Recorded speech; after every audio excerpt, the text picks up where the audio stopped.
Scene की शुरुआत होती है सुबह के समय। हवेली के आंगन में चाय की चुस्कियों के बीच छोटी छोटी बातचीत चल रही है।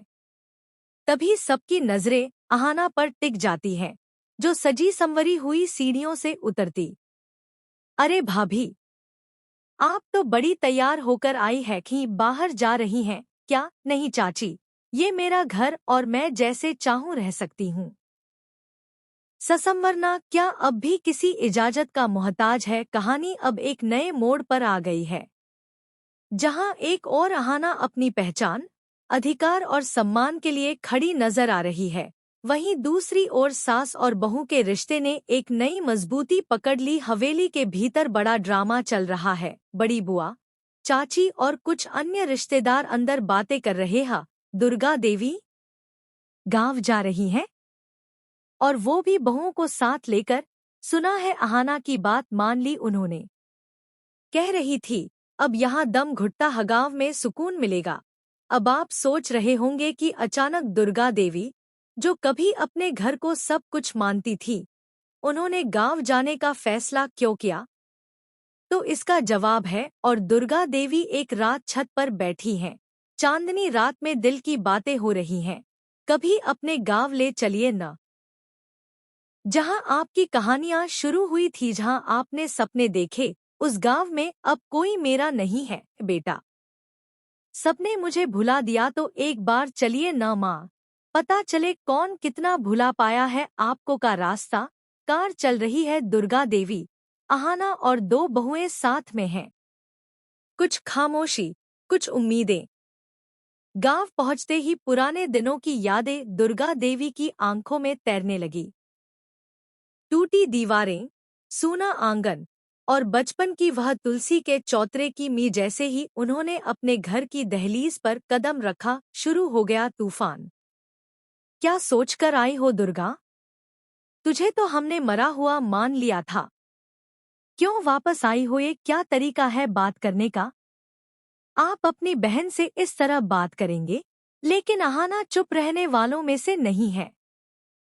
जिस बहू ने दुर्गा देवी को मां से बढ़कर अपनाया, वो कैसे चुप रह सकती थी? आपको शायद याद नहीं, इस घर की नींव में आपकी बहन का खून पसीना है। जितना हक आपको है, उतना ही इस घर पर मेरी सासू माँ का भी है। ये घर उनका है। निकल जाओ यहाँ से अभी के अभी। अब कहानी में आया बड़ा मोड़। अहाना ने तय कर लिया कि अब वह अपनी सासू माँ की इज्जत को लौटाकर ही रहेगी, चाहे इसके। सीन शुरू होता है एक पुराने से आंगन में, जहां सूरज ढल रहा है। हल्की सी हवा चल रही है और दुर्गा देवी एक कोने में बैठी हैं, सोचों में डूबी हुई। तू वहीं रहेगी जहां तेरी जगह तेरे पति के कमरे में। और कहाँ? मैं किसी के दर्द की वजह नहीं बनना चाहिए। यह शब्द जैसे ही अहाना के मुंह से निकले, पूरे घर में सन्नाटा छा गया। सभी की नजरें उसी पर टिक गईं। बड़ी बुआ, जो हमेशा से हर बात में टोकती रही थी, यह सुनकर जैसे जड़ हो गई।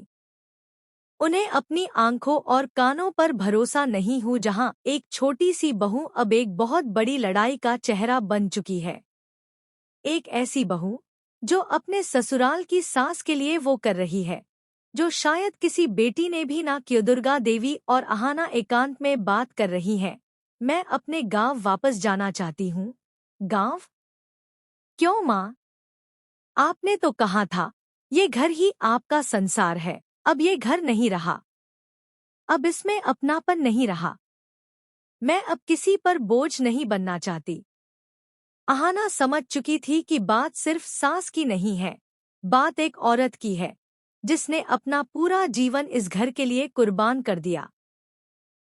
और अब जब उसे इज्जत चाहिए, तो सब मुंह फेर रहे। डाइनिंग टेबल पर पूरा परिवार बैठा है। दुर्गा देवी अपने गांव लौटने की बात कहती है।